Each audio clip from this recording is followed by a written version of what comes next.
Today we'll talk about jhanas and what you can expect to experience as you progress. You might already start to experience at least the first jhana, if not the second jhana in these last 2 days, or at least in these next series of days, today or tomorrow. So the jhanas are levels of understanding, as Bhante Vimramsi would call them. They're also understood as levels of cessation, because as you progress through each jhana, you're ceasing coarser and coarser layers of conditioned experience. Traditionally, jhanas are seen as something that are an absorption-based experience. In other words, the mind focuses, concentrates intensely onto an object. And as it starts to increase that focus and concentration, the mind becomes absorbed in that. So it becomes one with the object of meditation. And what happens is, when you're having that kind of a meditation, it seems very nice, it seems very pleasant. A lot of great things seem to be going on, a lot of bliss, a lot of joy, a lot of happiness, a lot of clarity, calmness, and so on. But what's actually going on is, when you're doing the one-pointed practice, you're suppressing the distractions in the mind, you're suppressing the hindrances. That's why it seems like the mind is quiet and the mind is free of any kind of distractions. And then even when you come out of that sit, you will feel quite blissed out, you feel very spacious, you'll feel happy and elated and uplifted. And that might continue for an hour or two or even several hours. But as soon as you're met with something that triggers a hindrance, whether it's sensual craving or aversion or restlessness or whatever, a whole storm of hindrances floods out. It's the analogy I always use is, it's like you take a beach ball and you push it down under the water. And then when you let go, what happens? The beach ball jumps out of the water because of that suppression of pushing down. So in that regard, that practice is understood as constructing the experience of the jhanas. It's a process of constructing the conditions for that jhana to be experienced. So the first jhana, for example, is all about the culmination of joy and happiness. And so you become very concentrated, you push away the hindrances, and you become very concentrated, and as a result of which you experience this very much super mundane kind of joy. And then as you progress with that, you then focus on the pleasant experience, and you might take that as the object and you run with that, and then you go through the other jhanas. But that is a very short-term kind of success, let's say. It doesn't lead to the yoking of samatha and vipassana. So when we talk about samatha and vipassana, what are we talking about? Samatha here is calmness. Samatha here, or shamatha here, is a very serene kind of mind. And vipassana is insight, it's wisdom. So that's why we talk about tranquil wisdom, insight, meditation. So it's the yoking together of shamatha and vipassana. But the way to do it is not to construct an experience. The way to do it is to let go. By letting go, you experience jhana. And what are you letting go exactly? You're letting go of the hindrances. You're letting go of your identification with the hindrances. So when you sit down for practice, what are you doing? You sit down. What you might want to do is you start off with a little bit of a body scan throughout your body.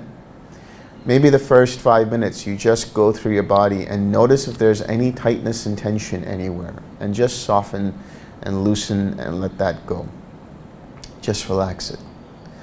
And then bring up your smile and relax, and then, use the words like, may I be happy, may I be well, may I be free of suffering, may I be filled with loving kindness, whatever works for you. Or if you're doing the 6 directions, may all beings be happy, and so on.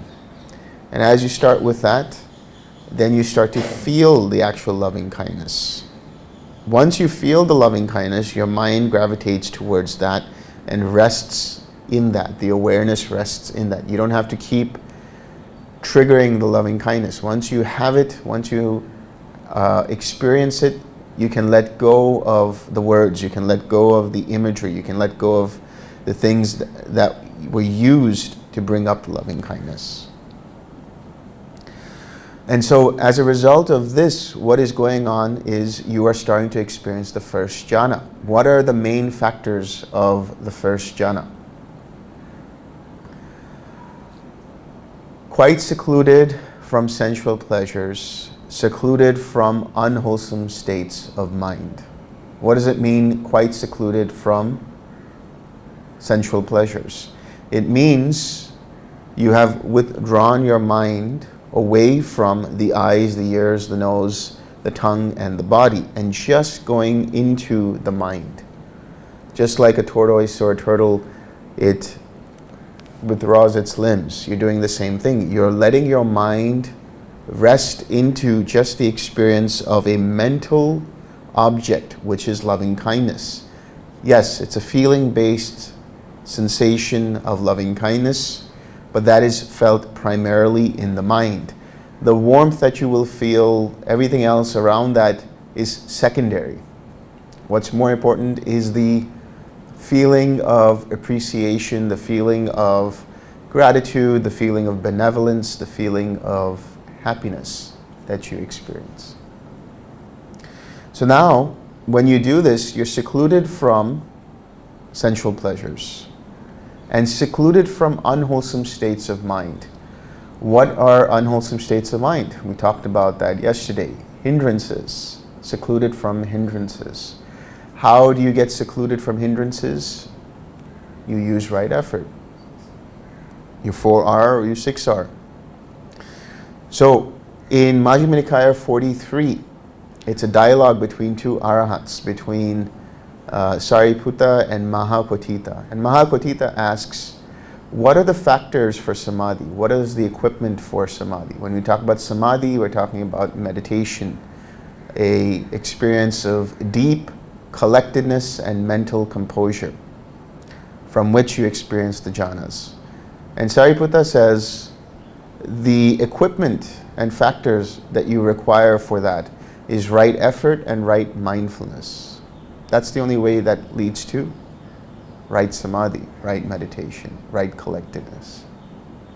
So when we talk about right effort, we're talking about letting go. We're not talking about bringing up an experience. We're talking about abandoning our unwholesome states of mind, as a result of which you experience relief from that. Automatically you have mindfulness, because your mind is geared towards an object and it's observing what's happening in terms of its own attention. But when it is letting go of any hindrances, when it is free of any kinds of hindrances, the Buddha has used different metaphors, especially in Digha Nikaya 2, the Samana Phala Sutta, where he talks about how it's like being free from debt. It's like being free from slavery. It's like having experienced cool waters on a hot sunny day, right? It's relief that you feel when you let go of the hindrances. That relief is pamoja. That pamoja then leads to joy, to piti. So that's why the next part of that it says secluded from sensual pleasures, right? Quite secluded from sensual pleasures and secluded from unwholesome states of mind, he enters upon the first jhana, which is accompanied by thinking and examining thought. And joy and happiness born of that seclusion. So before we go into that joy, what is the thinking and examining thought? This is called Vitakka and Vichara in Pali.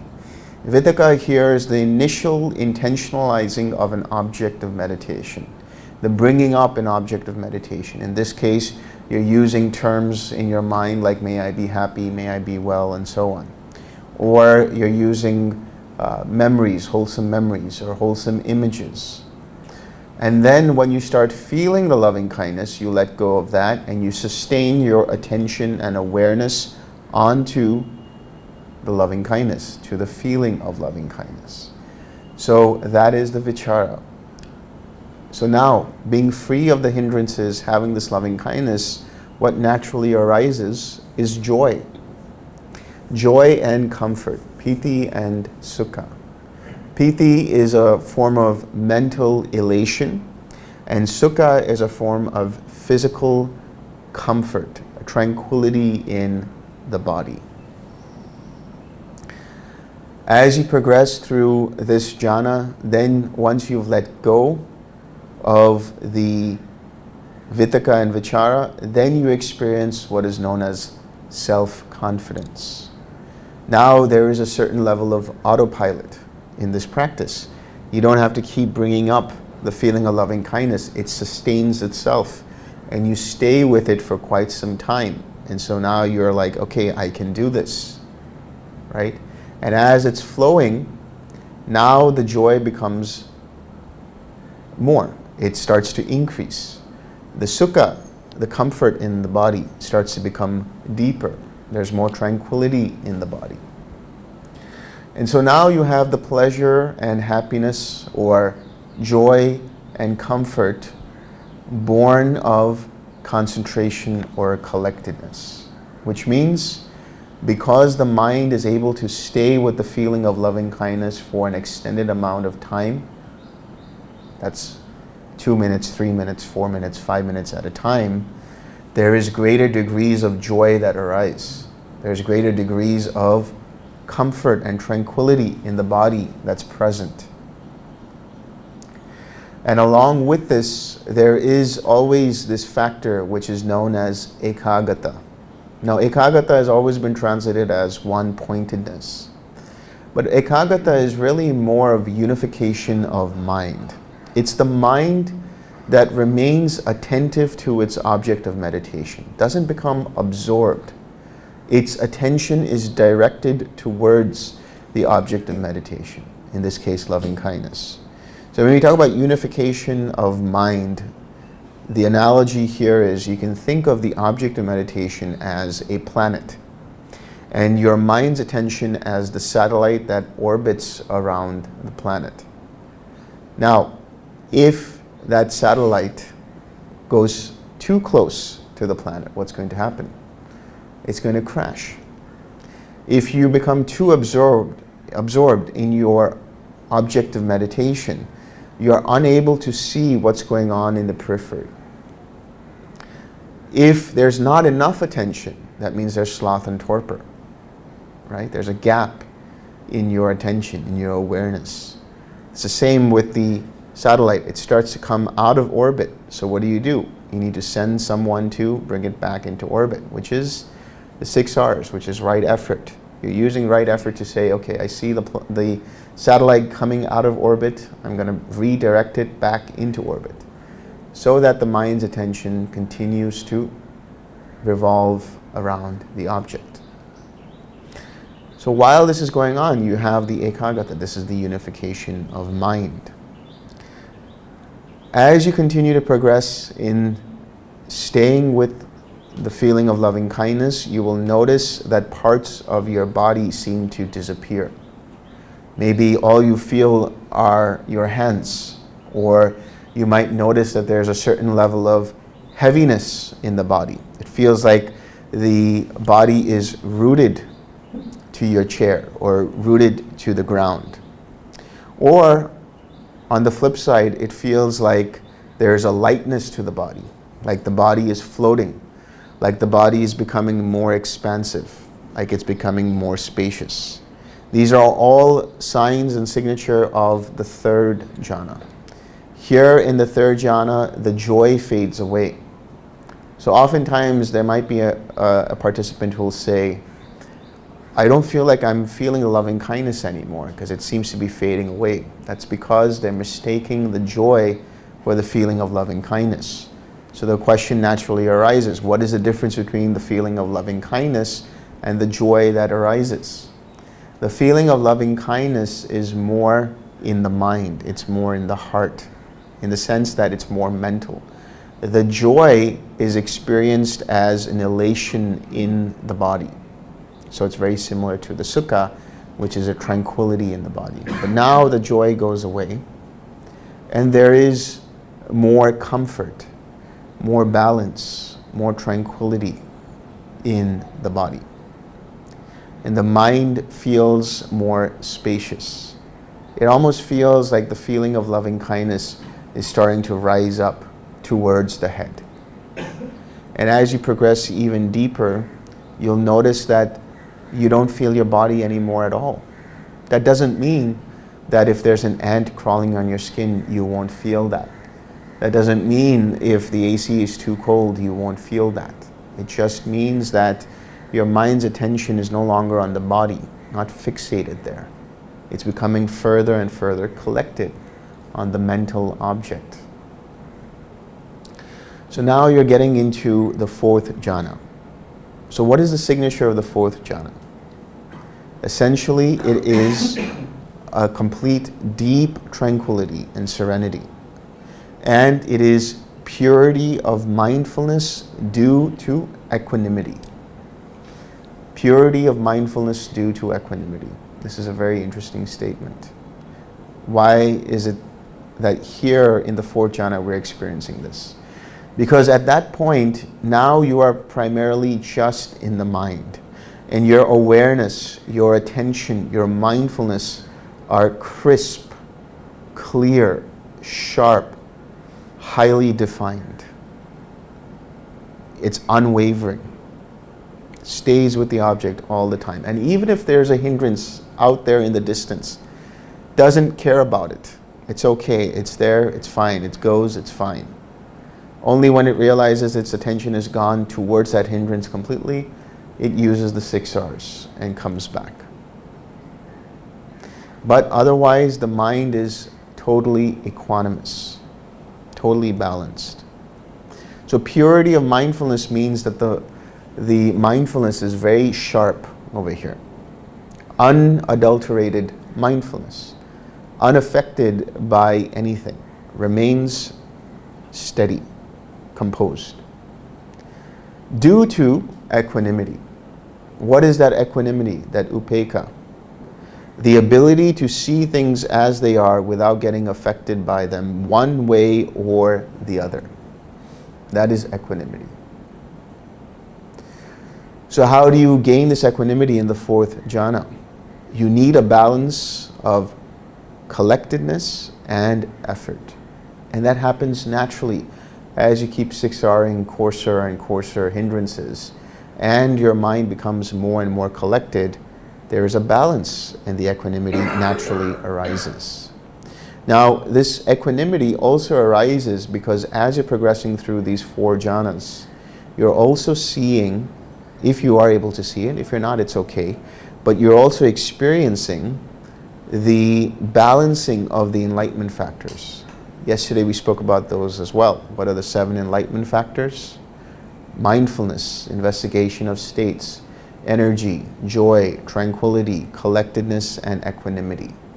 Now, as you're progressing through the jhanas, your mind goes from mindfulness, which leads to investigation, which leads to the balance of energy, which leads to joy and tranquility, which leads to collectedness, which finally leads to equanimity. So it seems like it's linear. Not only is it linear, it's also cyclical.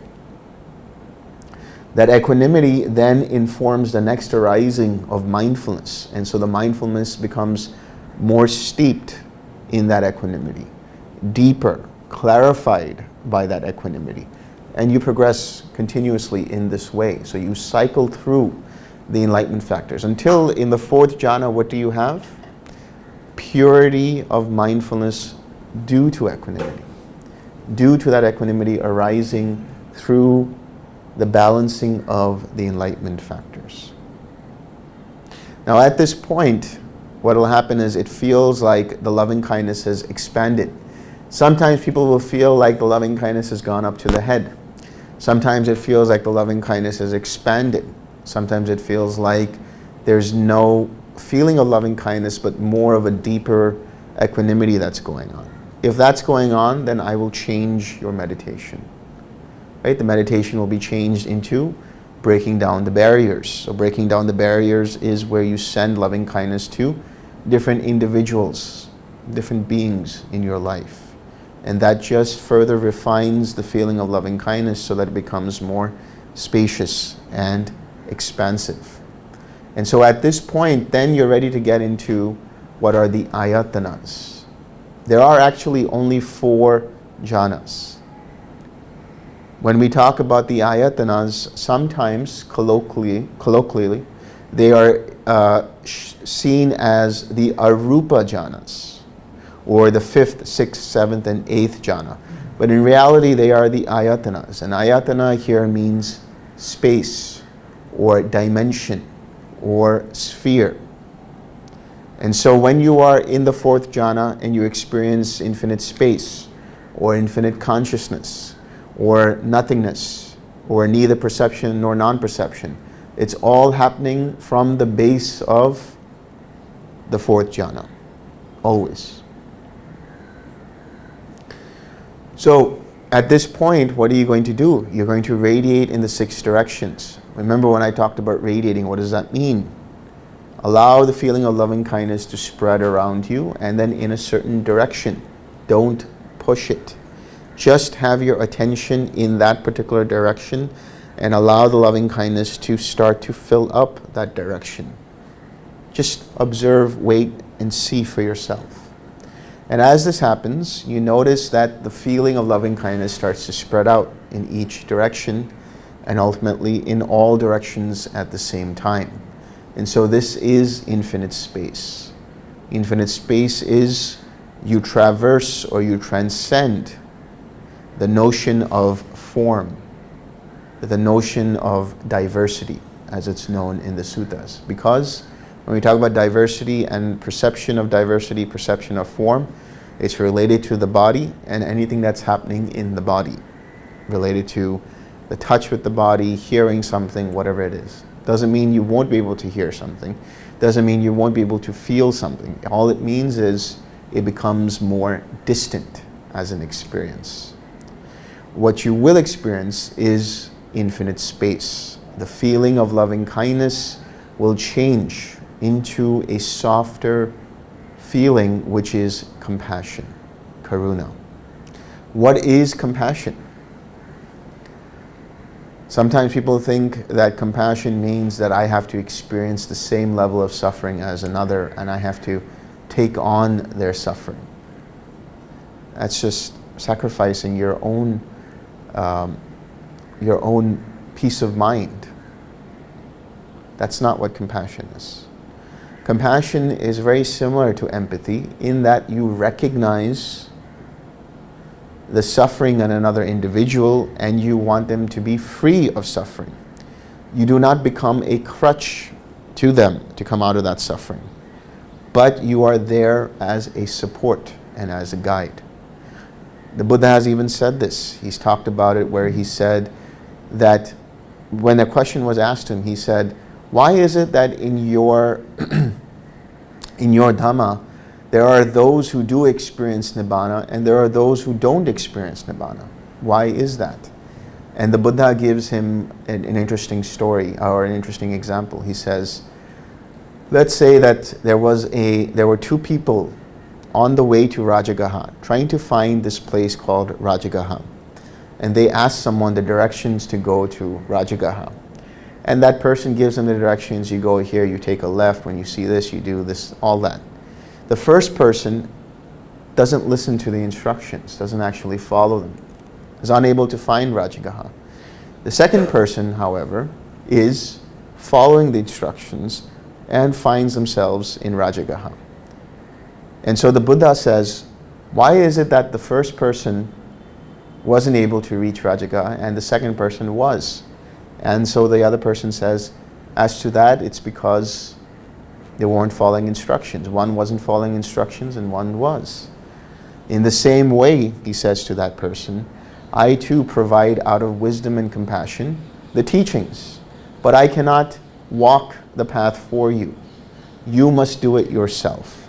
So out of compassion, a Buddha comes and reveals the way out of suffering. But in order to come out of that suffering, the practitioner themselves has to make the effort. So in the same way, when we talk about compassion, you are there. You provide advice. You provide support. You do all kinds of things that you can within limitation, within your own energies. And then they're on their own. They have to take the tools that you provide and use them and walk the path. So compassion is an antidote to cruelty. When we talk about right intention, there are three components to right intention. The first is renunciation, letting go of taking things personally with every kind of experience. The second is non-ill will, which is cultivated through the perfection of loving kindness. And the third is non-cruelty or non-harming. Because when we talk about cruelty, we're saying that we recognize the suffering in another individual. If somebody's upset at us and we act in kind and become upset at them, all we're doing is adding to their suffering. And so that is cruel. But through the cultivation of compassion and the recognition of that person's suffering, we say, I do not want to add to this person's anger. I do not want to add to this person's suffering. So let me let go of my own anger and let me see if I can de-escalate the situation and calm this person down and make them see in a different way. So that is non-cruelty, and it's cultivated through compassion. So tied to the experience of infinite space, there is the experience of compassion. And this comes from the understanding of the sutta called Metta Sahagata Sutta. I'm not saying this, Bhante Vimaramsi alone wasn't saying it. It is all rooted in the understanding of what the Buddha has said in the suttas.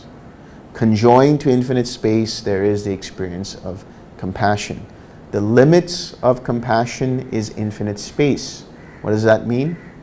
It means you can experience compassion in the first jhana, the second jhana, the third jhana, the fourth jhana, up to infinite space. Now, when you are sending out this feeling of compassion, as it changes, the border between what is inside and outside starts to become more diminished until there is just a feeling of spaciousness. And that spaciousness continues outward as much as it can, and then all of a sudden you start to notice something else. The periphery of your mind's eye starts to break down. This is one kind of experience somebody can have. This is getting towards the base of infinite consciousness. What is infinite consciousness? So one understanding is that you're experiencing the awareness filling up the entirety of that infinite space. And so by definition, that is infinite awareness, infinite consciousness. And that's one level of experiencing infinite consciousness. But what happens later is a person might notice in their mind's eye that things start to break down.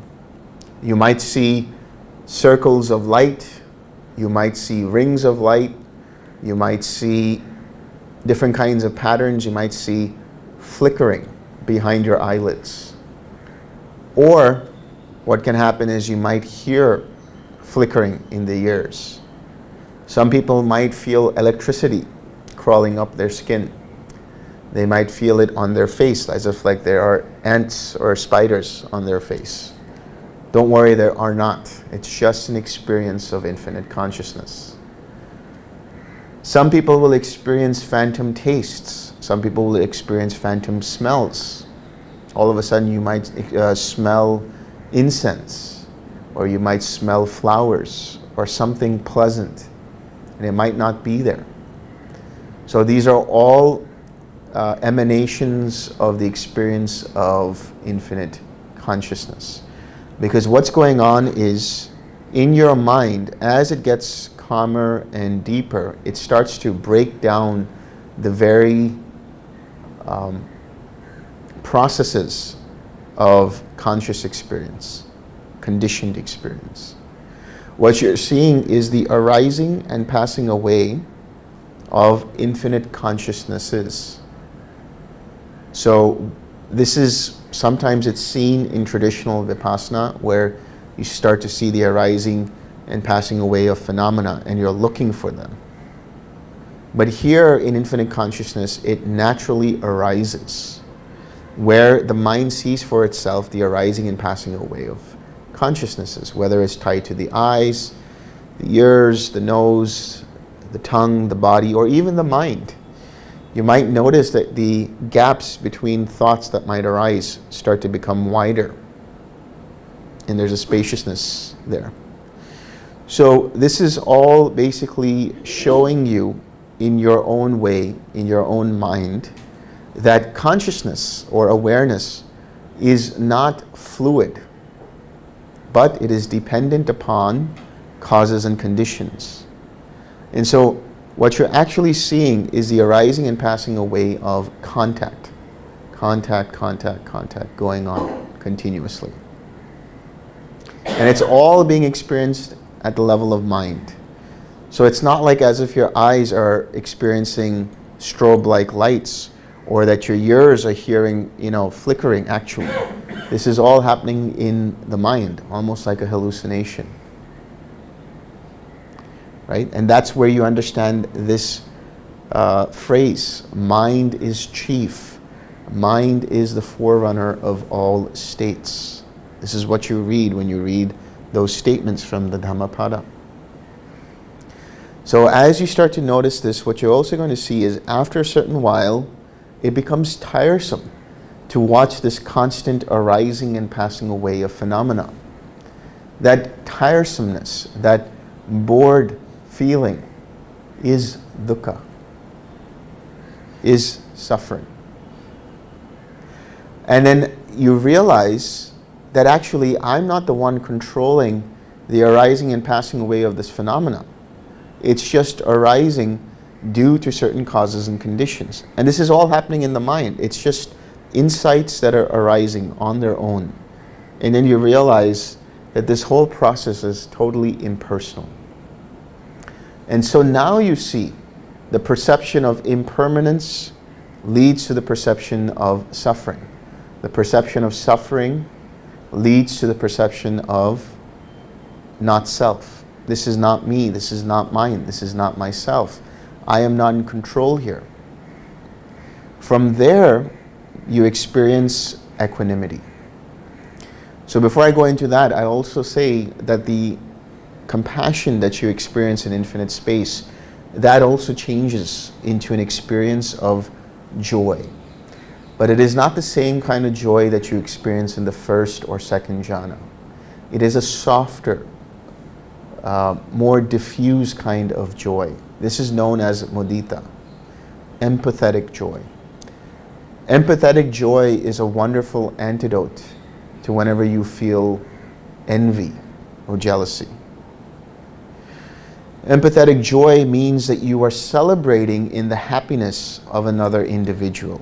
Instead of coveting what they have, you say, that is wonderful. I am genuinely happy for that person's success. So it's a wonderful antidote for jealousy and envy. Now, as you progress through infinite consciousness, you get into what's known as nothingness. What is that nothingness? So you start to notice the gaps in the awareness, in the arising and passing away of phenomena. And those gaps start to become wider and wider and wider until they fill up your entire mental screen, as it were. And now you're experiencing no thing in particular. It's just a blank space. It could be a white space, it could be a black space, it could be a blue space, it could be whatever space it is. But it's nothing going on there at all. And the mind is not bothered about the externalities. It's completely internalized in this nothingness. And because you have the perception of impermanence, which leads to the perception of dukkha, which leads to the perception of anatta, then that leads to the perception of equanimity or upekkha. So tied to this nothingness is the Brahma Vihara of equanimity. What does equanimity feel like? It doesn't feel like anything in particular. That's why people are always trying to figure out, how do I bring up equanimity? How do I feel equanimity? Well, it's the total loss of all feeling. That's equanimity. It's a feeling of calmness. How do you bring up equanimity? You can wish that all beings feel peaceful, all beings feel calm. You know how that feels like, and you tap into that. And at this point, when you're in that perception of nothingness, or in that ayatana of nothingness, your mind will slowly, gently experience the equanimity spreading out like gentle, soft ripples on the surface of a lake. Very slowly, very softly. And it diminishes, and nothing goes on for quite some time. And if you notice this, then you notice, okay, equanimity is not there again, so you bring it up a little bit. You just intentionalize some equanimity and let that keep going. There comes a point, as you keep doing this, where the mind feels like it doesn't want to do anything at all. And at that point, there'll be a slight tension if you try to bring up that equanimity. So now, what are you doing? Now you are transcending the experience of the Brahma Viharas.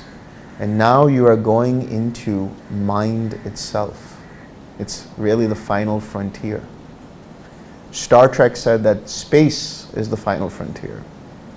Mind is the final frontier. Right? So now your awareness is just resting in mind itself. Just mind. This isn't quiet mind, this isn't clear mind, this isn't any kind of mind. It's just mind. You're aware of mind. That's it. Now, as you stay with this mind, you're not to do anything. There's a tendency for the mind to think, okay, maybe I need to balance the enlightenment factors, maybe I have to look at something, maybe I have to observe something, maybe I have to calm something, maybe I have to tranquilize this, maybe I have to bring up a little more joy, I have to do this, that, or the other. Don't do anything. That is the most difficult thing for the mind to do, is to not to do anything. Because the mind is always seeking an object, is always seeking something that it wants to do. So how do you not do anything? Just don't do anything. If I tell you to just rest, then your mind will be focused on resting. If I tell you to relax, then your mind will be focused on, am I relaxed enough? If I tell you to observe just the mind, then your mind will be focused on the action of observing. But now you're coming into a point where mind becomes actionless. No activity, just there. Don't do anything. And the more you don't do anything, the deeper the mind gets. So what is going on here? Up until this point, we have used the Brahma Viharas and we have traversed through the first 7 jhanas as they were. Because we are keeping that part of the mind that feels like it wants to do something busy until it tires out and until it just wants to not do anything. So while you're here, what happens is your mind starts to sink deeper into what's known as neither perception nor non-perception. What does that mean? Neither perception nor non-perception. So what is perception? We have two things. We have feeling and we have perception. Feeling is the experience of something through the mind or the five physical sense bases. Perception is recognizing what that experience is. So, you seeing me is the feeling. Right now your eyes are making contact with my color and form, and the light that bounces off hits your retina, and that's contact. As a result of that, there is the feeling of seeing me. But knowing who is speaking is the recognizing, is the perception. So another way of looking at neither perception nor non-perception is neither recognition nor non-recognition. There's just an awareness, there's just an experience. Thoughts come and go. Very, very disconnected thoughts come and go in the form of images, in the form of what seem like your memories, but not exactly, in the form that seem like patterns, very distant, almost like you're in a hypnagogic state. You know, you're like in the border between being awake and asleep. And so a lot of people report that when they're in this jhana, it feels like they've been asleep, but they're alert at the same time. There's no grogginess over there.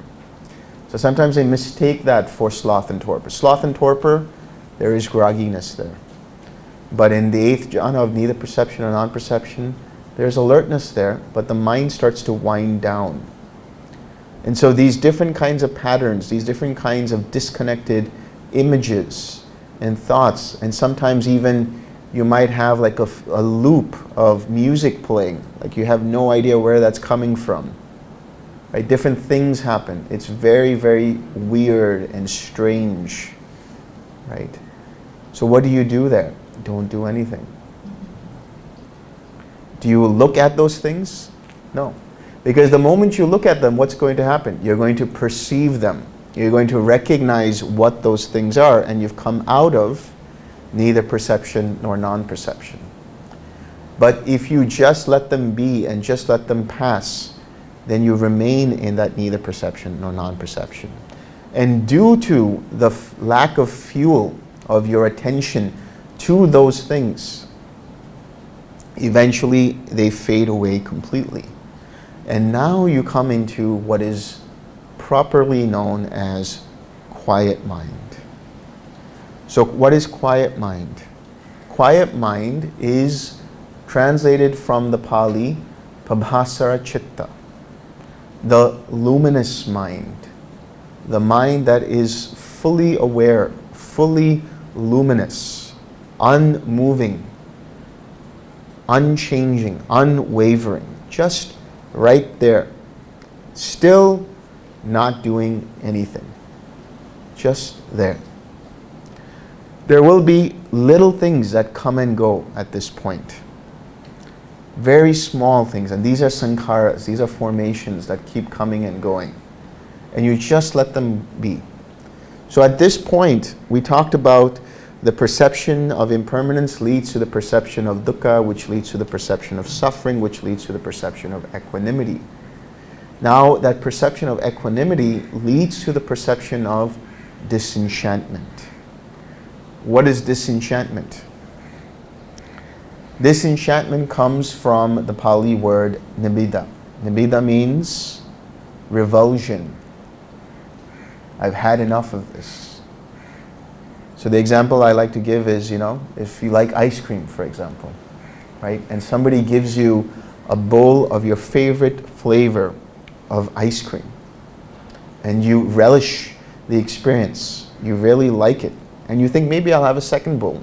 And before you even ask for a second bowl, the person gives you that second bowl. But by the time you're finished with that second bowl, you're pretty content and satisfied. But the person brings a third bowl of ice cream to you. And you don't want to be impolite, so you say, okay, I'll maybe have a few bites. And before you know it, you finish the third bowl. And now you're going to be sick. And so before they even give you the fourth bowl, you say, I've had enough. This is disenchantment. You've had enough of the mental chatter that's going on. You've had enough of those different disconnected thoughts that are coming and going in the mind. You've had enough of all of those arising and passing away of subtle sankharas or formations. These are like little proto-thoughts before they bubble up into the surface to form a fully formed thought. You've had enough of that. So you remain disconnected from all of that, detached from all of that. And this leads to dispassion, viraga, no passion, no interest. Just remain still. And then at that point, that quiet mind goes even deeper into what's known as still mind. So that still mind is absolutely serene. Not even a fraction of a vibration going on in the mind. And this can continue for 5, 10, 20, 30, 50, even up to 2 hours of absolute stillness in the mind. Nothing at all. At that point, you don't do anything at all either. It's only when your mind gets distracted that you relax and you come back. And only when you feel some kind of agitation come up that you bring micro doses of tranquility. Right? If your mind gravitates towards too much energy because it's bored, because at this point what happens when the mind is quiet and still, it's seeking something. It's always seeking activity. And when it doesn't have it, what does it do? It shuts down and becomes bored. And that boredom can go one of two ways. The boredom can create restlessness. The mind throws all kinds of thoughts towards itself, so it can become enchanted by that. And so what do you do there? You tranquilize, you relax. But if that's not working, what do? This is what you do. You go back to nothingness and you radiate equanimity again. You come back to the experience of equanimity and you allow that equanimity to be spread out again until you get back to mind and quiet mind. The reason why you do this is because just as we have a dependent origination, we also have a dependent cessation.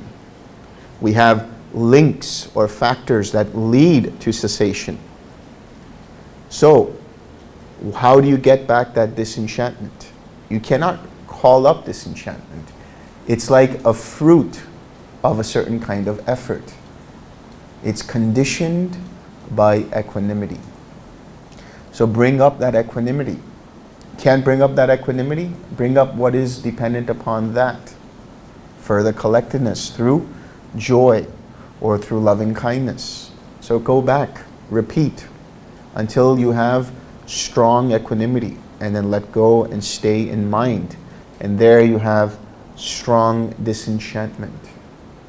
And as a result of that, you have dispassion, completely detached. Nothing sticks to the mind. Everything just glides, slides through the mind. Nothing sticks. So at this point, you are getting into another layer of the 8th jhana, which is known as animitta samadhi. Animitta. Nimitta here means object. So animitta means no object. Up until this time, in this 8th jhana, without knowing it, you've really taken the mind as the object. The mind has been observing itself. The mind has folded in on itself, and there is an awareness of awareness. But now, you let go of even that. How do you let go of that? You just relax the periphery of the mind and don't look at anything in particular. This animitta samadhi, this signless collectedness of mind, happens naturally as a result or in tandem with dispassion, because it has become disinterested in any objects whatsoever. Oftentimes, a lot of people would argue with Bhante Ramsi that the Brahma Viharas don't lead to Nibbana. Well, in that case, nor does Anapanasati, nor does any object of meditation lead you to Nibbana. It's only when you let go of all conditions, including the objects of meditation, that the mind touches Nibbana. So at this point, what have you done? You have let go of the Brahma Viharas and come to just mind. And you've taken the mind as your object up until this point. But with the Animitta Samadhi, the signless collectedness of mind, your mind is just aware. There's just pure awareness, but not of any object in particular.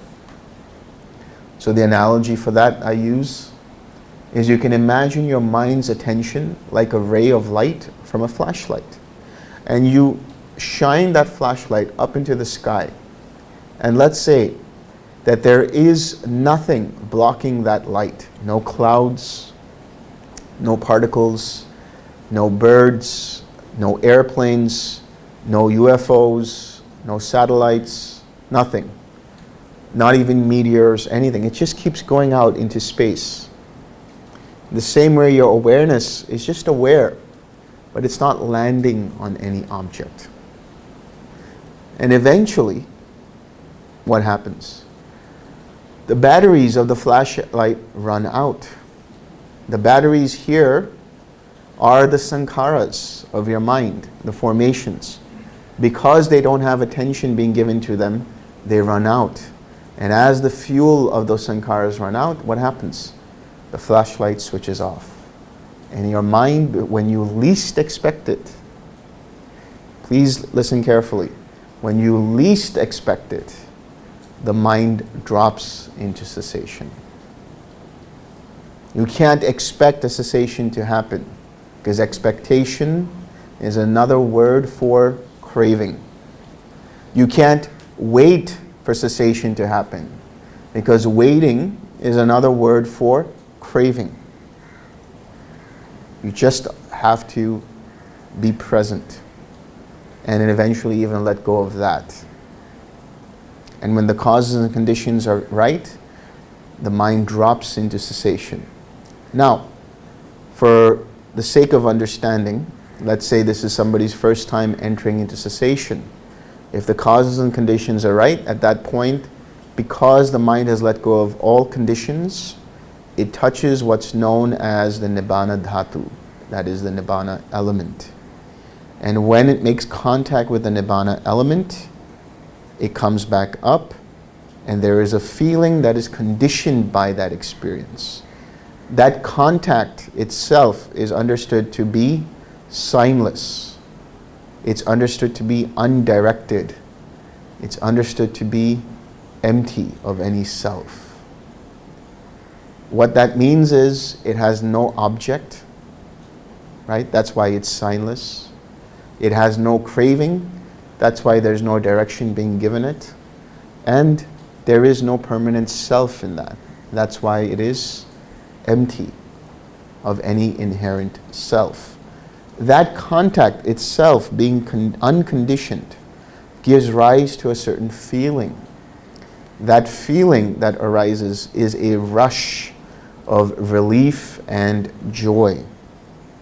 And in tandem to that, you will see the links of dependent origination, and they will be your mind's representation of that. And there is, the first time around, the mind says, wow, what was that? And immediately it says, I want more of that, without you even realizing it. And that's why, followed by that feeling, craving arises. Identification with it arises. And now, the mind still has more work to be done. More work to do. So if you do have that experience, then the teacher will say, that's wonderful, that's great, your mind is ripe. Why don't you go sit again and rinse and repeat?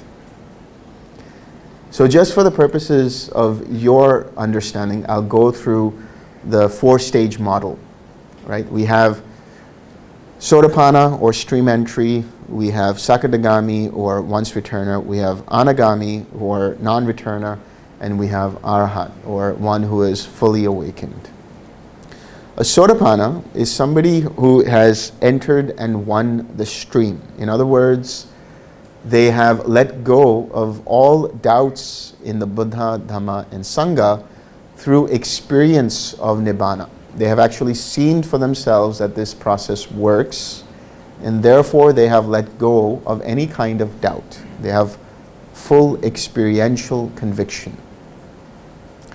They also have let go of any attachment to rites and rituals, because they realize that rites and rituals, though they uplift the mind, whether you want to light a candle, you want to light some incense, you want to do a chant, you want to pray, whatever it is, that's all fine. But you realize that that's not what takes you to the ultimate. These are all just steps. You let go of any clinging to rites and rituals. And you let go of the belief in a personal self. Because you see that this whole process is actually impersonal. There is no controller here. There is no underlying permanent sense of identity that runs from moment to moment. Because you have seen it in your own experience, you let go of that. So from an intellectual understanding, informed by experience in the meditation, now you've let go of that. You will still identify as a stream enter, you will still identify and take things personally. And that's where the conceit drops away. That'll drop away later. But say somebody has an experience that becomes a Sakadagami. That is somebody who is a once returner. A once returner is somebody who has diminished sensual craving and aversion. So for a stream enter, they will still have some kind of craving, but they will have more mindfulness. So they'll be able to recover from that.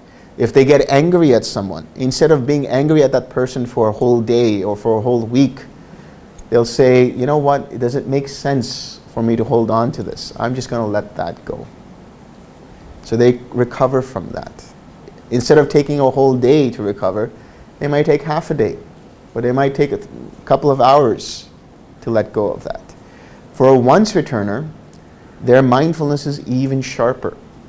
So before the aversion can even arise, meaning there's still some seed there, before the craving can arise, meaning that there's still some seed there, they can recognize it and let it go before it becomes emanated as some kind of action.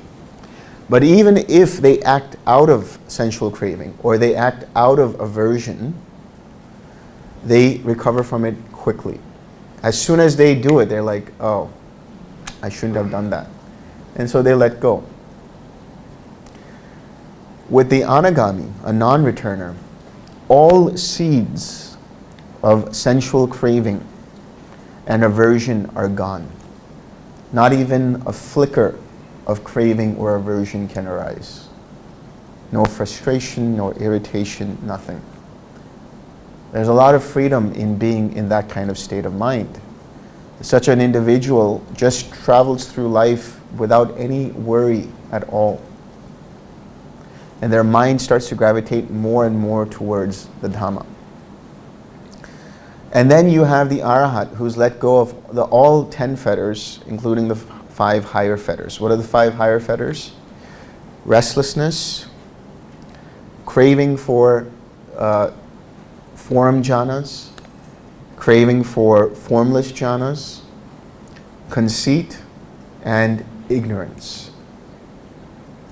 Restlessness here is when you sit down for meditation, it takes you a little while before your mind can become collected. That's because of the general restlessness of the mind.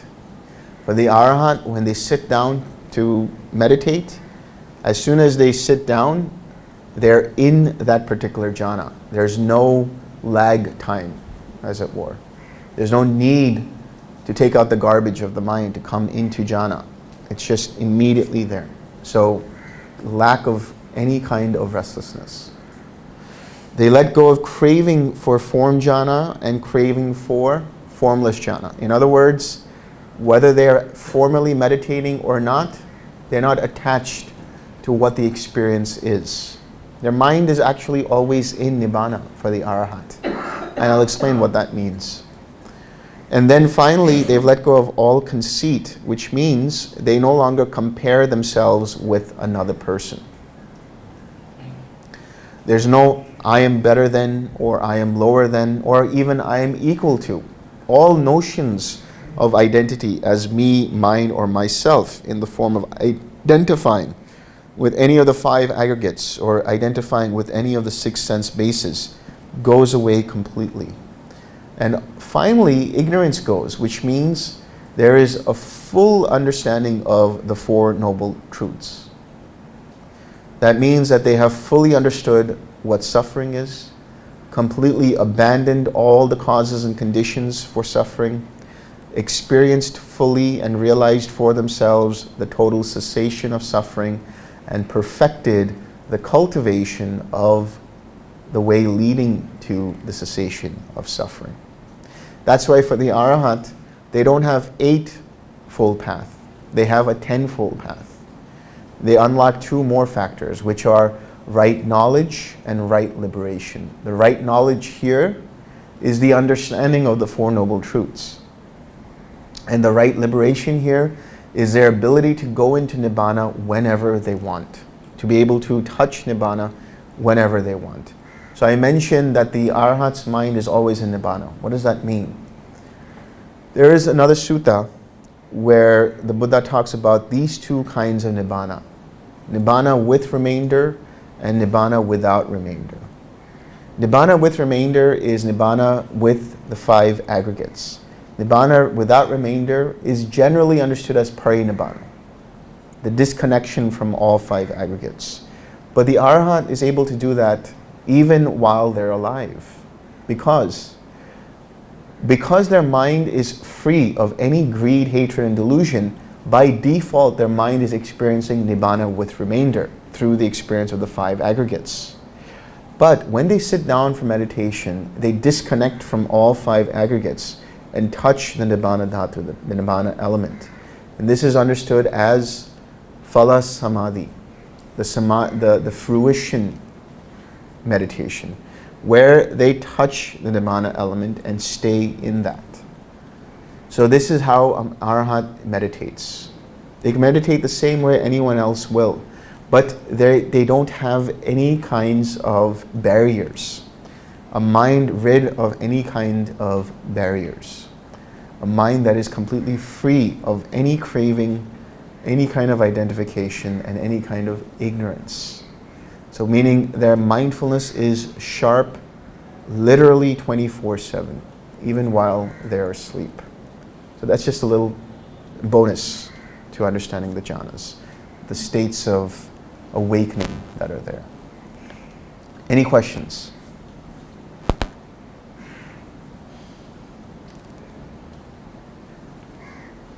Yeah. So we can practice even in the first, second, third, fourth jhana, right? One can enter into cessation. Absolutely, from the first jhana onwards. So in the fourth jhana, can we still practice the disenchantment, dispassion, and That's what I'm saying. Disenchantment cannot be practiced. It arises naturally. It arises as a result of letting go. Like in the suttas, right, the Buddha often is telling the monks that, eye consciousness is telling that different forms, eye, ear, they are constantly changing. So, and then since it is constantly changing, and he's still using that to cultivate, that is the anicca sangya, right? And then he says that this is the anicca sangya, the perception of impermanence, which leads to disenchantment, lead to dispassion and cessation. You see that in that sutta itself, when he is directly talking to the monks, he's not talking in terms of deeper states and so I'm slightly confused. So I will say that you can experience cessation from the first jhana onwards, but you need the first jhana. You need a jhana. This is very important to understand. It's not the 7-fold path. It's the 8-fold path, which means the samadhi, that is the sama samadhi, includes the 4 jhanas, one or more of the 4 jhanas. So when the Buddha, oftentimes when the Buddha is giving a discourse, sometimes it's in the form of a guided meditation. And when the monks are following his words, they are invariably going into jhana. This happens even in Dhamma talks, where someone is listening and their mind becomes very deep and collected, that they go into jhana. That's why in Dhamma talks also, somebody can experience cessation just by listening. So there's no difference really. It's just that one is by listening and the other is by meditation. But in both cases, the mind is experiencing a deep level of samadhi, while in this case while listening, in this case by meditation. That's it. That's the only difference. By the way, did you play the 5 aggregate meditation today? Oh, good. Okay. What did you guys think? Cool? Oh, good. Good. Yeah. Does the breath stop in the 4th jhana? No.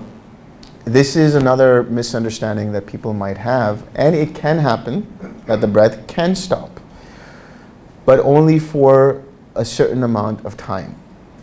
What's actually happening is the mind becomes so tranquil that even the breathing becomes very tranquil, to the point that it is almost imperceptible, and even imperceptible at times.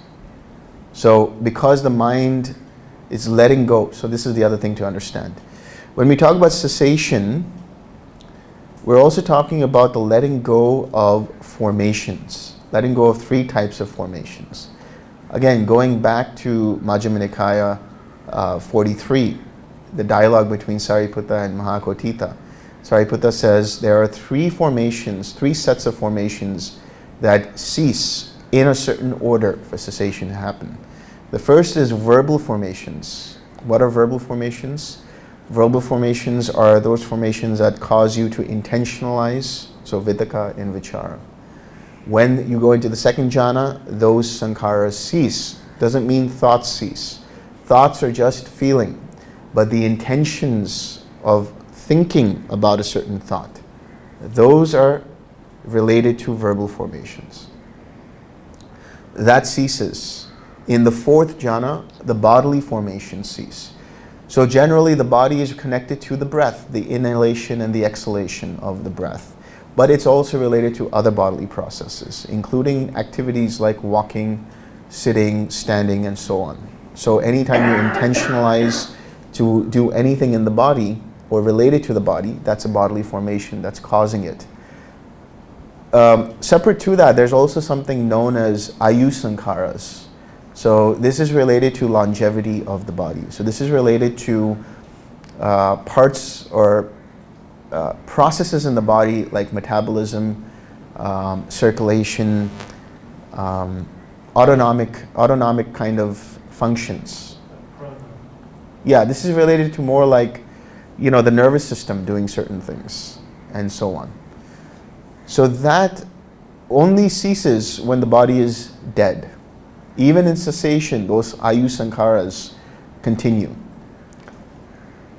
And then later on, in the 8th jhana, when all perception ceases, that is the cessation of all mental formations, which is the cessation of feeling and perception as well. So the breath becomes imperceptible, becomes softer, becomes even more prolonged between one inhalation and one exhalation and so on. That's the only thing that's happening. Another thing that I experienced the first times is the body becoming like a tree log or a stone or a statue. Why is that? Why does that happen? That just means that your mind is becoming more and more collected. So it's becoming less enchanted with the body, less connected with bodily processes, and just more in mind. Even like when I tried to open my hands, I couldn't. It wasn't easy. Yeah. It was like I was stuck into them. Yeah. That could also suggest you're too concentrated. So back away a little bit. Relax a little bit. There you go. Yeah. Yeah. I'm afraid that my question is beyond the focus of this course today. Related to what I just asked, whether any of the jhanas are hard will start beating. A few years ago, there was a video going on in social media where one of the monks, there is several other monks, decides to lay down and all his bodily functions cease, including his pulse gets disappear. And then somebody responded to that saying that this is part of some Gandhara art or something. Does it relate to the jhanas? When the monk goes in jhanas and when he resurrects later on, what happens? This is a process of, it can be either cessation or it can be a process of suspended animation, where even the bodily functions like the heart, circulation, all of that starts to cease. Can the person resurrect later on once it ceases? Up to 7 days. Oh, Yeah. That's what the suttas say. But the medical science says that if somebody's breath stops for more than 3 minutes, it's difficult to reset the person, and even if you bring back beating, heart beating back, he may not function normally. Yeah. He will not get consciousness. But in that case, consciousness is regained. You have heard great news that somebody is declared dead, even by doctors, and by the time he's taken to the funeral pyre, that old man wakes up there just before you light the funeral pyre. Lucky him. That's good for him. I mean, fortunate for him. Is it Good timing. Good timing, exactly. It can happen. It can happen. Yeah. I want more clarification on forwarding your metta in directions. Yeah. So there's a tendency usually for the meditator to push the feeling. It's like, I'm going to send out loving kindness in this direction, send out loving kindness in this direction, and so on. What I'm saying is, if you do that, there's a tendency for the mind to become too focused and thus cause tightness and tension in the head. Instead, you just direct your attention to a specific direction, let's say in the forward direction, and you just let the mind observe that. And through the observing of that, you see how the loving kindness grows in that direction. So your intention to be attentive to that direction is what allows the pervading of the loving kindness, rather than you pushing it out, creating a space, holding a space for the loving kindness to be there, and then on its own start to expand. It happens automatically. Right, automatically, naturally, organically. Yeah. You laid out in so much detail all the different steps and stages and phenomena which happen. In my experience in Metta, I might have experienced different things out of what you've said. Yeah.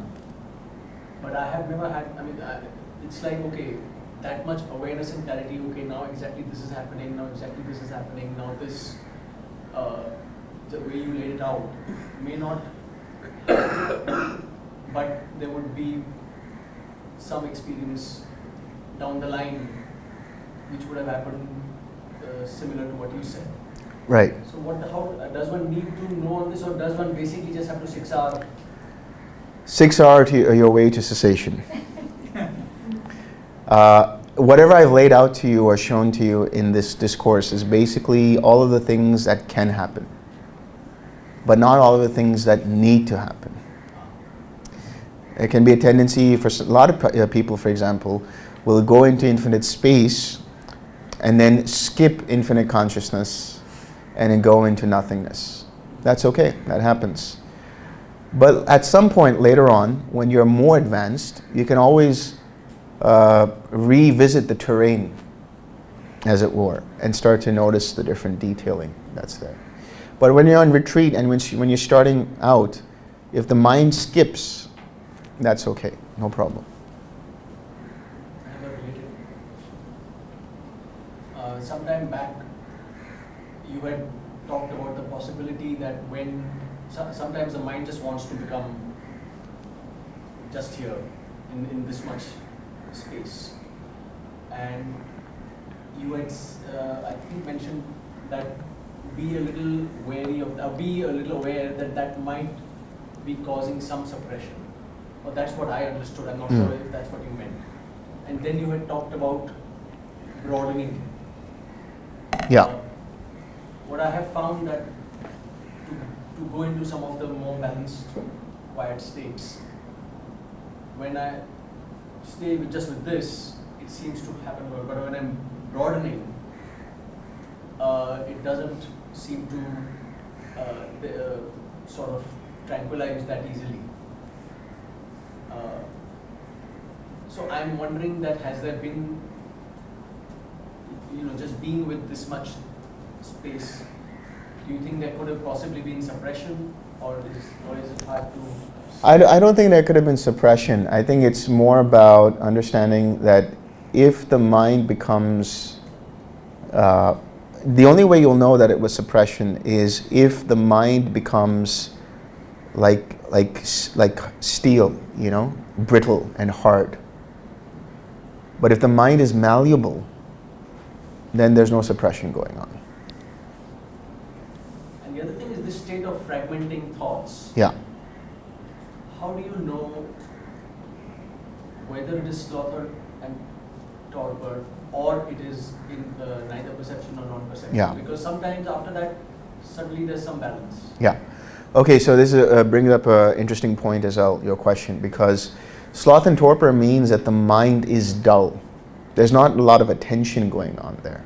And that there's a certain level of grogginess, a certain kind of sleepiness. But with neither perception or non-perception, you can wink out, as it were, into micro cessations, where all of a sudden your mind went somewhere for a split second and you come back up and you're like, what happened? But it's not a full-blown cessation. And you'll notice after that, your mind is actually more alert, brighter. There's a certain level of radiance that's there that wasn't there before. If that's happening, then you're on the right path. And I would say if you keep ceasing out, as it were, keep going in that direction, nothing to change.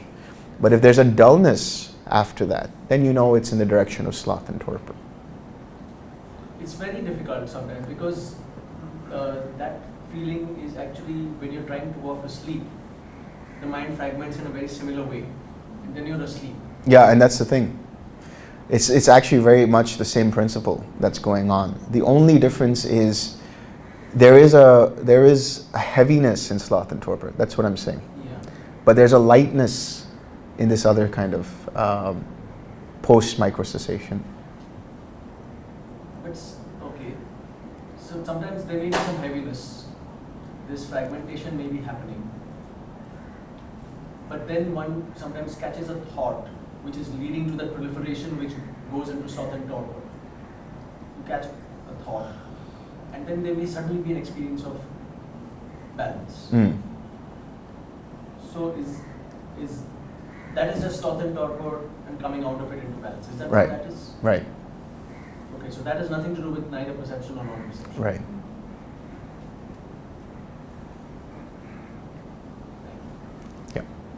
Like what he was saying, before, sometimes when I go to sleep, I see certain patterns happening, which I don't know from where they're coming. And then there was a very quiet kind of sleep. Yeah. Usually. So is that connected with all these things? Yeah, so again, like I said, the reason why it's so similar when you fall asleep and going into neither perception or non-perception is because the same principles of mind are at play, where the mind is shutting down, as it were.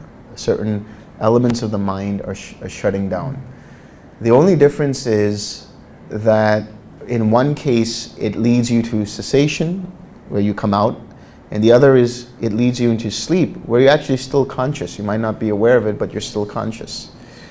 And another thing is that activity, especially when you're meditating for a long period of time and you go to sleep, you find it more difficult to go to sleep faster Yes. because there's so much stuff coming up. Yes. Yeah. And so in order to prevent that from happening, one of the things I will suggest for everybody is when every session that you come out of, every sitting that you come out of, spend a couple of minutes to look back on how the meditation went. Go back and see what happened. And if there's things that you might have missed out on, just 6R those and let those go. And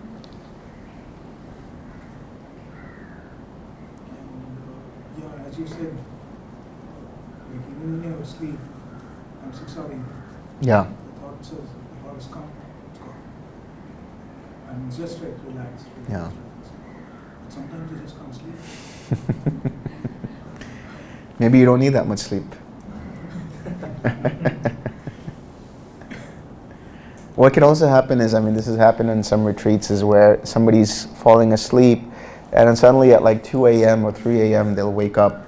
And if that happens, then if you're up for it, try to sit for an hour or 45 minutes and see how that works. That's a really good time to meditate. Yeah, yeah. 2 3 is when I usually wake up. Yeah. And I realize that this could be misconstrued as saying that you need to be sleep deprived for success in meditation, because it has happened before where somebody has asked me that. And I'm telling you here right now, right here, right now, that you do not need to be sleep deprived. Please get enough sleep. Yes. So one can do that and go back to sleep. Exactly. Go back to sleep. I do that. Yeah. Or take naps in the day. Right. And when I say take naps, doesn't mean a siesta of 3 hours. It means 20 minutes. 20 minutes at the most. I had a college student who came to Dhamma Sukha in the US, and I had told everybody, like, I encourage good amounts of sleep and naps on these retreats. So at the interview, this college kid comes and he says, you know, everything's going great and all's fine. But, you know, I noticed that when I go for a nap, I feel groggy after that nap, you know, and I'm taking advantage of all the naps. I said, how long are you sleeping for? 3 hours, 3.5 hours. When are you going to meditate? So the naps that you should take is 15 to 20 minutes. Anything beyond that, you start to go into a different stage of sleep. And that's where the grogginess starts to arise. This is known as NDSR, non-deep sleep rest, 15 to 20 minutes. Yeah. So I had a follow-up to that question about broadening versus. Because since you mentioned this, whenever my mind wants to come here, I sort of try to intend a broadening or try to step back and include the hindrances. So should I keep doing that, or then if sometimes I'm just here and I'm happy to just be with the narrower vision, should I stay with that, or then should I be broadening? Keep making adjustments accordingly. If you start to notice that the mind starts to tighten up, then you know you need to bring more space. You need to like widen. If you notice that the mind is too loose, then let go of that and let the mind become a little bit more collected. Everybody will do it differently because it's according to their faculties and according to what their mind is used to. So you have to make adjustments accordingly. This whole process of meditation is continual observing and using the 6 Rs in accordance to what is arising in the form of the hindrance. So if there's a mind that has a tendency to become more concentrated, then I will suggest to them that you need more space in the mind. If there's a tendency for the mind to be too flittering here and there, then I'll say you need to bring more energy and effort into being more concentrated. Yeah. In the discourse you mentioned at the step where breaking down the barriers. I didn't quite get that. When you get into a point where the metta starts to feel like it's in the head, then I will give you certain instructions. And those instructions are called breaking down the barriers, where you send it to other spiritual friends, you send it to family members, you send it to other people in your life, enemies, and so on and so forth. That's the practice. So is that somewhere, like for example, there are times when I switch to forgiveness. Sometimes it's too thick, sometimes it's too much. And forgiveness really works to ease up. And there are some of the instructions that followed that, even with Bandra Ramsi and even your this meditation, this course, it's instructions, it's nice to just go through those step by step, releasing. And I find that very useful and also very overwhelming. Sometimes it just floods. Yeah. Even when I'm practicing 6 hours, 6 directions, Yeah. it can be very, very overwhelming. Yeah. I just want to understand. I mean, of course, it gets really quiet after that. Yeah. Super quiet. It's just because the mind isn't used to it yet. Until the mind starts to adapt to it, then everything seems a little bit too much or too overwhelming. Just because you mentioned that, because if there are people who are doing the forgiveness practice, it's important to understand that when you do the forgiveness practice, not to relive the experiences and the emotionality of those experiences. It's more about when they come up, you're aware of them, you have some level of equanimity towards them in the sense of accepting that they happened or that they're there, and having the intention of genuinely letting go of them. Yeah. I got that. And I think, on one occasion when just forgiving myself for not understanding,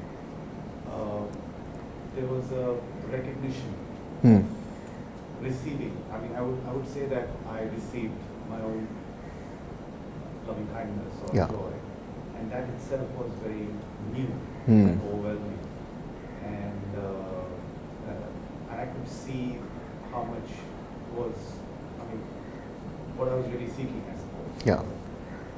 And it did calm things down. Right. And so I understood breaking down the barriers in that sense. Good. Yeah. Yeah, so this might be beyond the scope of what we're talking about, and also I'm far from our hardship, so I'm not sure if I'm even qualified to ask this question. But I'm curious as to, once you become an arahat, then what? Like, what happens when you die as an arahat? It's like you come back and like, wait, why is this all still here? Yeah.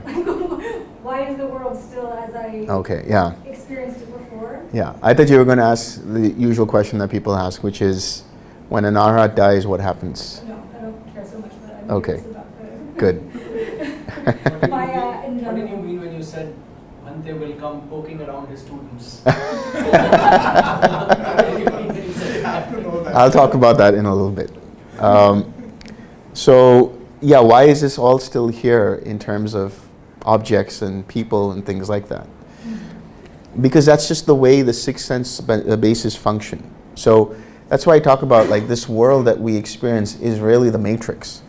But how we experience this world is through the 5 physical senses that are accustomed to seeing a certain bandwidth of information and data. But does that mean that it's not possible for not even an arahat, not just an arahat, but even somebody who is not even a stream enter, they can expand that bandwidth. And so that's what's known as psychic faculties, being able to see other beings, being able to listen far off, being able to read the minds of other beings, things like that. So in the same way, what is it that defines an arahat? That's first and foremost. An arahat is also known as a kinasava. Kinasava means one who has destroyed the taints of sensual craving, the taint of existential craving, and the taint of ignorance. So you can have an arahat who has absolutely no psychic faculties, and they'll still just experience this world the same way. If there's an arahat who's awakened some psychic faculties, they might see other things. They might see other beings. They might see other dimensions and things like that. But it's all related to these faculties that are inherent in the body. So the only difference is, and this is what I've talked about in the book A Mind Without Craving, one of the last things I talk about is when somebody becomes an arahat, it's like they have become Neo in the matrix. They've seen the ones and zeros that are functioning. But they still go into the matrix knowing that it's the matrix. So when they come back into this world out of that cessation, they're functioning in this world, but no longer connected with this world through craving and so on and so forth. And then whatever fuel runs out is whatever fuel runs out. That's really what it is. Yeah. So then, sort of volition. Yeah. And does that just come from whatever remnants of past karma? Right, exactly. So the intention for an arahant, for example, will not be an intention rooted in craving or conceit. In other words, whatever action and speech that they have is spontaneous in terms of adapting to whatever is required for the situation.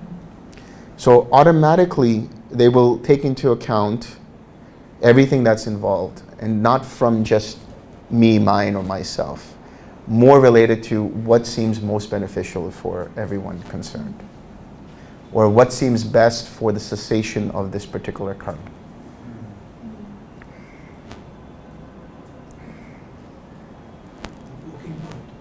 Yeah, okay, so so that's what I was talking about when we talk about anagamis, right? When somebody becomes an anagami, there are 5 different types of anagami. The first kind of anagami is one who dies as an anagami. They might go from becoming a sakadagami to an anagami, and before they pass on, they become an anagami. And before they go into the next life, or into, if there's not enough fuel to take them to the next life, right there and then they will be extinguished and become an arahant.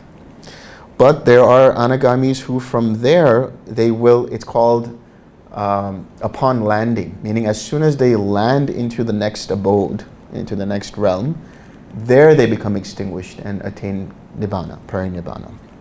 Then there is the anagamis who they enter the pure abode, or whatever abode it is, and over there there's some level of fuel in terms of the aggregates. And until that is burnt out, they will continue to exist. And then from there, they become extinguished.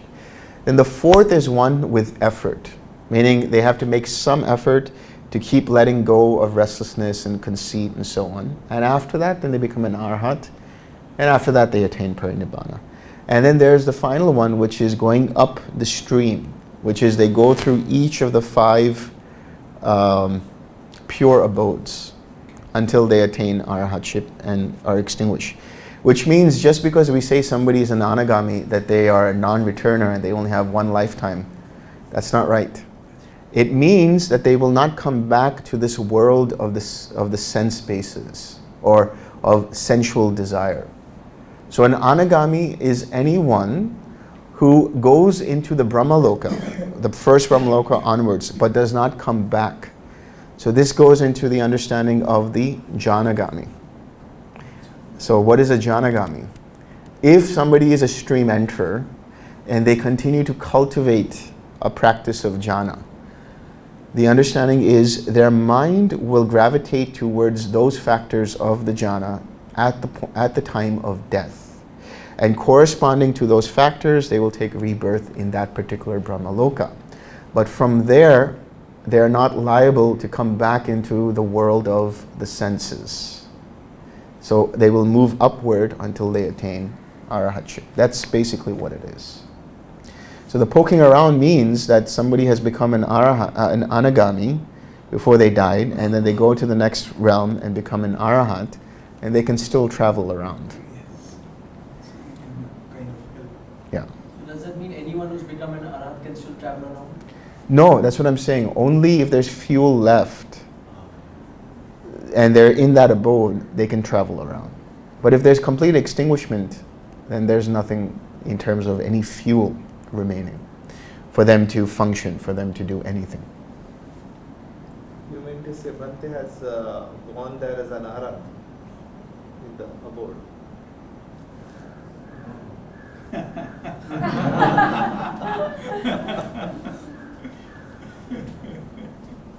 It's in the talk. Yeah. This leads to what happens after one becomes arhat. Then there is an instance in the life of the Buddha that his cousin Devadatta Yeah. out of his feeling of living fullness towards his adhika, he pushes a rock, boulder, on his on the Buddha's body. Yeah. The boulder comes and stops and slightly hits one of the toes of the Buddha. Yeah. And it bleeds. Somebody asks Buddha, what is this? Why this is happening? Buddha says, maybe some karma of some previous existence possibly would have caused this. I don't know what that exactly is. Now the question is, even if somebody becomes Arahat, even then the evil effects of karma chase the person? Will they what? Do these evil effects of karma chase the person? Oh, absolutely. Karma is inescapable. Even after the attainment of the... Yeah. Karma is the ultimate. It's the universal law. It will affect you whether you're awakened or not. That's why you have the prime example of Moggallana. Moggallana. He was beaten to death. Because of what? Because of some karma he did many lifetimes ago, which was not an unforgivable. I mean, it's an immediately effective karma. Killing his own parents in that particular life immediately took him to Avicii hell. But still, a little fragment of that karma was still there, which manifested as him being beaten up to death as an arahat. What about Angulimala? Angulimala was also beaten. And he said, what is going on here? And the Buddha said, take it. Just take it. From a Christian standpoint, would that be, because my understanding is that's kind of what happens to the saints as well? Like, Yeah. a lot of them are tortured and murdered in really horrific ways, but it's their last lifetime, so they're... That's a possibility that they're just experiencing that. Yeah. Only if the causes and conditions are there for that karma to come up. That's the other thing. But then all those people that beat up and murder somebody, They have pretty bad karma. They beat up on their own. Yeah, that's right. That's pretty bad karma. Can come So out that's that- again the metric that they are supposed to beat up the other than them have the evil effects of the karma. No, not necessarily. They still have a choice, no? They still have a choice to say, I shouldn't be doing this. No, but the people who beat up Moggallana, right? Now, anyway, Moggallana is getting the bad fruition of his bad karma. Right. Okay. But what about those people who beat up? So for them, they will experience at some other time the fruition of that karma. No, but then if Moggallana is supposed to get the punishment for his karma, there has to be somebody instrumental to do that. But not necessarily that has to be in that way. That's what I'm saying. They just seem to be there, and they were there for the causes and conditions to be there for that to happen. Perhaps it might have been a different way. Maybe it could have been some birds that would have been plucking out his skin or something. Then the bird will have bad karma again. Yeah, of course. So it's again a metric.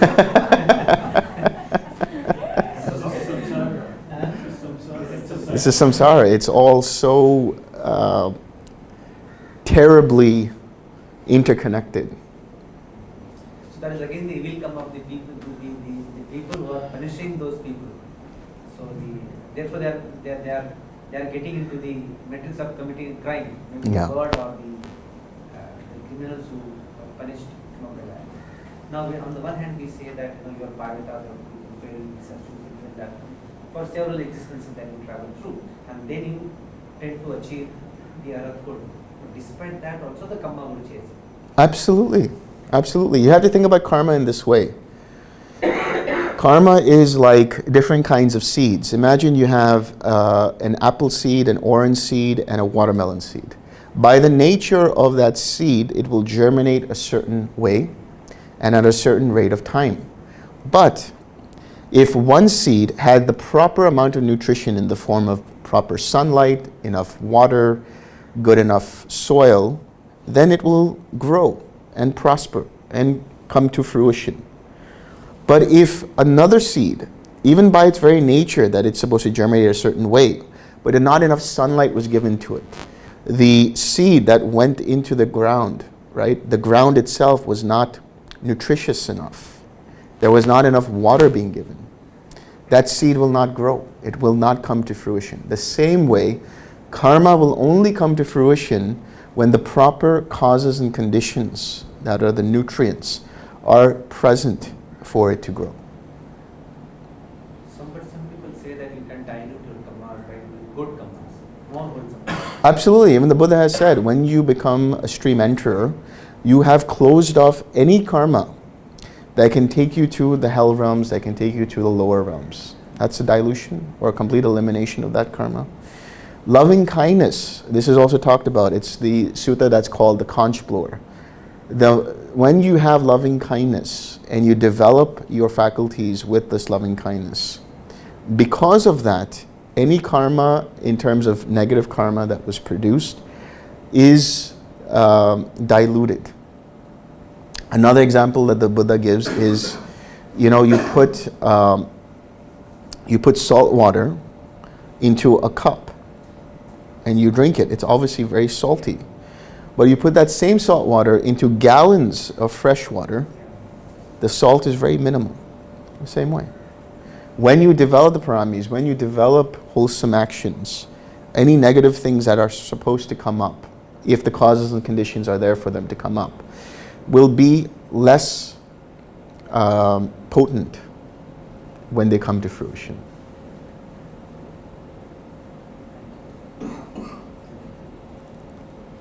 May I bring it back to forgiveness for a moment? Yeah.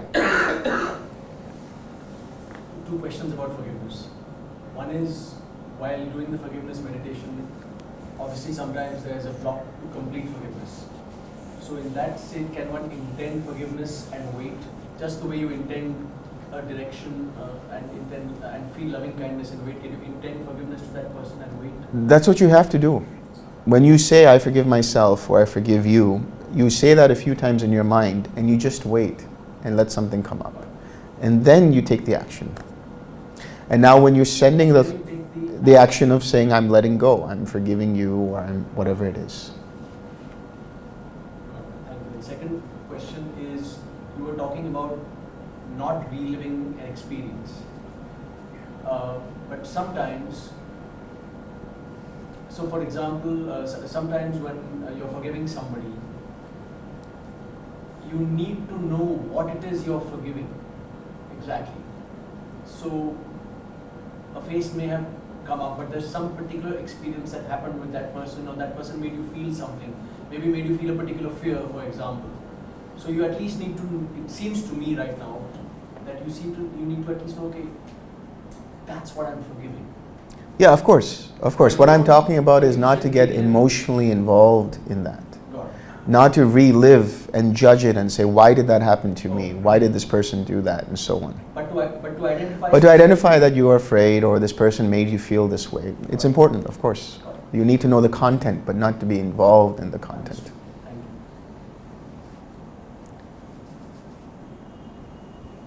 you. Okay? Yes. I find the word I forgive myself very hard to digest. Even conceptually, I find this very hard for myself. If I shift the word forgive to accept, I accept myself. That's fine. It's the same thing, because that I find more within my range of... That's fine. Yeah, because forgive seems a very huge, big thing, as if I'm some criminal who's come out of jail or... I absolve myself. That's even more deeper.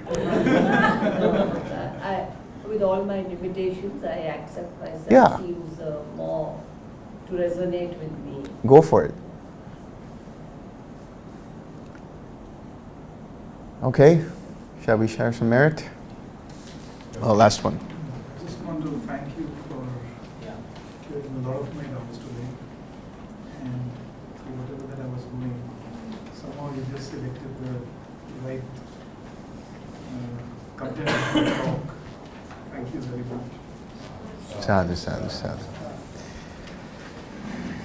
May suffering ones be suffering free and the fear struck fearless be. May all grief and may all beings find relief. May all beings share this merit that we have thus acquired for the acquisition of all kinds of happiness. May beings inhabiting space and earth, devas and nagas of mighty power, share this merit of ours. May they long protect the Buddha's dispensation. Sadhu, sadhu, sadhu.